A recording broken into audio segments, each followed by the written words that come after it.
Hi everyone. Okay, so it's a little late for my usuals. Um, okay, I actually I didn't mean to do this title when I was doing it, but I'm glad I did because I'm going to talk about some uh, moments and stuff that I've been watching all the episodes of Bone the Beautiful, and so it kind of fits. Okay, so here we go. Um, as you may or may not know, they're planning on, I don't know, unaliving the character of Liam on Bold. And the reason I say that is because everything points to that, and every time somebody tries to get a little bit of hope for his character, no, I didn't mean to do that, but you know, um, it's like no, he's not gonna be here. And then last week he was just getting really just philosophical about how important time is and that you should find love and all this stuff. And I'm like, wow, that's a new Liam. So okay. So today, actually it started happening a couple of days ago. I was on the YouTube and I happened to see an episode from 2015. I think it was the 4th of July. Supposed to be around there, right? So you get to see Liam and all the other people that were there.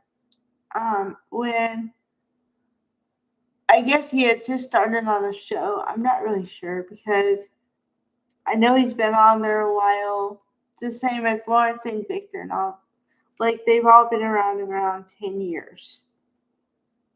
Probably Lawrence and Victor a little bit longer than 10 years, but you know. Okay. So the episode I saw today was from, I don't know from what year, but it was episode 7,000 and something. Because sometimes they give you a year, sometimes they don't.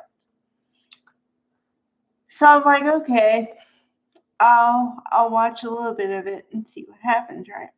Happens to be the opening scene is Liam and Bill in a fight. And I'm like, whoa, okay. So apparently they do the confrontational scenes a lot. Well, turns out if you watch the episode a little more, you realize what they're fighting about. Because at this point, Liam and Steffi has been married for I don't know how long, and she had an affair with his father, Bill. So yeah, and she happens to be pregnant at the time with Liam's daughter, which I know now is Kelly. But at that point, you don't know anything. I mean, if you're coming in fresh and you have no idea about the history, then you're going to be lost for about a couple minutes until you can figure everything out. And I was like, oh, okay, so this is how it was.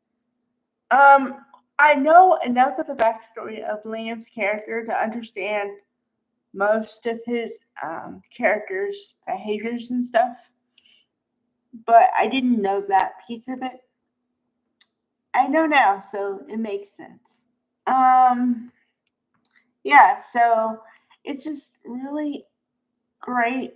It's kind of great and sad at the same time to see Scott Clifton really great and know that we might lose him on the soap opera because I think I've talked about this before.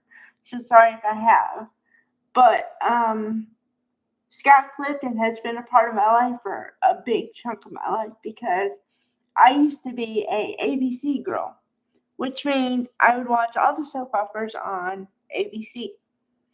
And no disrespect meant to CBS at all, but I just didn't get home at 12:30, 1:30. So I didn't know about Y&R until well into it, and only when I happened to be home from school, which is not that frequent. So, and the same goes for Bold because it happens at 1:30 my time, and apparently it's always been 1:30.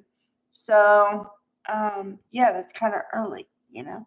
And whereas the ABC would do uh, All My Children, One Life to Live in General Hospital, 1 to 2, 2 to 3, 3 to 4, right? Okay, so usually I would get home around, would depend, but 2:30, definitely by 3, right? So that means I'm right home for General Hospital.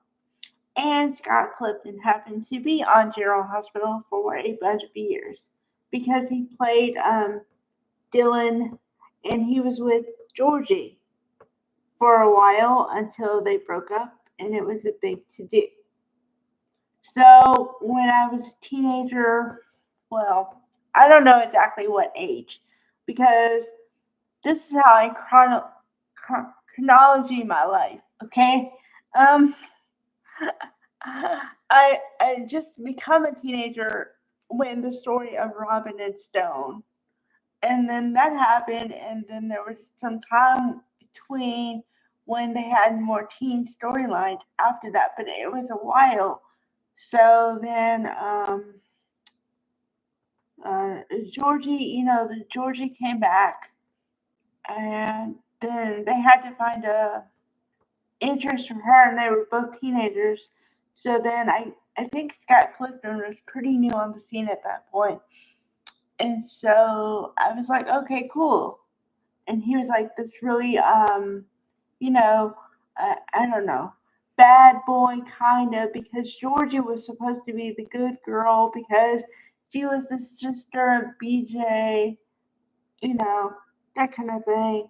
And she wasn't supposed to be with Dylan. And so you know how it goes, right? And I was like, okay, this kid is really good. Really, really good. And then, of course he left. So I didn't know where he went. Of course, I didn't go around looking on the soap opera. So I just figured, okay, he left or something. Or maybe he went to do movies or. But I didn't really think about it until I started watching Bold, and I started watching the CBS shows. Um, this was uh, after college, but I was at the end of college, and I started watching other soap operas. And so I would watch Y&R, and I remember one day I was just like, I wonder what this Bold thing is about. Like, I wonder what it's all about. And so I watched it, and I said, okay, I'm just going to watch it and see what happens. And I got sucked in. And I got to tell you, at first, I liked the fact that it was 30 minutes, but it was so good that I wanted to be longer. But then I got to where I understood why it was 30 minutes. And then so I got entrapped in all the families, and I understood that it was the Spencers and the Forresters, and you know, and then other side characters, but it was mainly their family, their friends, whatever. And so I was like, okay. And then I found Heather Tom was on there too. So I was like, all right, cool. So yeah, I can't say that I, you know, watched Scott Clifton as Liam the whole time, but that dude can act, and I've always said that. And so, yeah, I don't know. This is the part that I am questioning. Um, I know that Liam wants to keep his illness a secret or whatever. Um, and like I told you, next week, Steffi is going to kind of talk him into telling Hope, but where is his father? I mean, okay, he's supposed to be Dollar Bill Spencer, which means that he supposedly has money, right? So if he has all this money, why isn't he checking up on his son? I mean, is their bond so fractured that he doesn't care about his kid. I just don't understand it. I mean, I saw in the episode today that I watched that um, he just didn't have the tools to be a good father. But I think deep down, he would be a good father if he knew. Or even if the kid didn't want him to know, he would find out somehow. I don't know. There's a bit of disconnect here for me. So I still am trying to rectify that in my own head. Um, so yeah. So it's kind of like yeah, like I said, bittersweet. Definitely bittersweet because I'm like, wow, okay, they did right for him before, but then somehow they made him a waffler, and now they're gonna try to straighten him out. It just makes no sense. I mean, I've heard the fact that you can have epiphanies at the end of life, but he's young to be the end of life. His kids are like 10 years old. I don't understand it. Bold writer, somebody help me understand this, please. Thank you. Okay, bye.